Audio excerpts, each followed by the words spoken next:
বিশ্বনবী কাঁদতে কাঁদতে মাথা তুলবেন, বলবেন আল্লাহ, দুনিয়াতে সব নবীরা স্পেশাল দোয়া করেছে, আমি করি নাই, এবার আমি আমার স্পেশাল দোয়াটা করতে চাই, আপনি কবুল করবেন কিনা বলেন।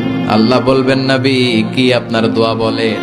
বিশ্বনবী বলবেন, আমার একটা উম্মত যার অন্তরের মধ্যে যাররা পরিমাণ ঈমান আছে, একবার আপনারে আল্লাহ বলে ডেকেছে, একবার আমি বিশ্বনবীর উপর দুরূদ পড়েছে, একবার শাহাদাতের বাণী আমার যে গুনাহগার উম্মত দুনিয়ার বুকে থেকে ঘোষণা দিয়েছে, ওই একটা উম্মত যদি জান্নাতে ঢুকতে না পারে, আপনি আমারে জান্নাতে ঢুকাতে পারবেন না। আল্লাহ বলবেন, সাল তুতা, সাল সাল তুতা, ওয়াশফা তুশাফা, শাফাত করেন নবী করেন, যার জন্য দোয়া করবেন আমি কবুল করে নেব। দুনিয়াতে বিশ্বনবী কম কষ্ট সহ্য করে নাই। 3 বছর শিয়াবে আবি তালেবে জেল খেটেছে। কয় বছর?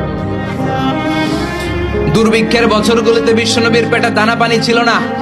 কলিজার টুকরা হাসান হুসাইন কই মাছের মতো ছটফট করেছে, জামিনে ক্ষুধার জ্বালায় বেহুশ হয়েছিল।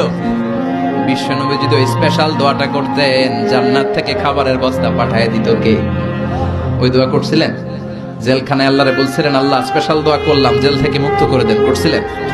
যুদ্ধের ময়দানে নিজের দাঁত ভেঙেছে, উহুদের ময়দান সাক্ষী, বিশ্বনবীর মুবারক রক্তে উহুদের ময়দান রঞ্জিত হয়েছে। সেদিনও বিশ্বনবী ওই দোয়াটা করে নাই। চিল্লায় বলেন ঠিক কি না? তায়েফের ময়দানে বিশ্বনবী কয়েকটা জায়গায়, 3 জায়গায় বেহুশ হলেন। বিশ্বনবীর মুবারক দেহ বেয়ে রক্ত ঝরলো। ওই কঠিন বিপদের দিনও বিশ্বনবী এই দোয়াটা করেছেন নাকি? কথা বলেন।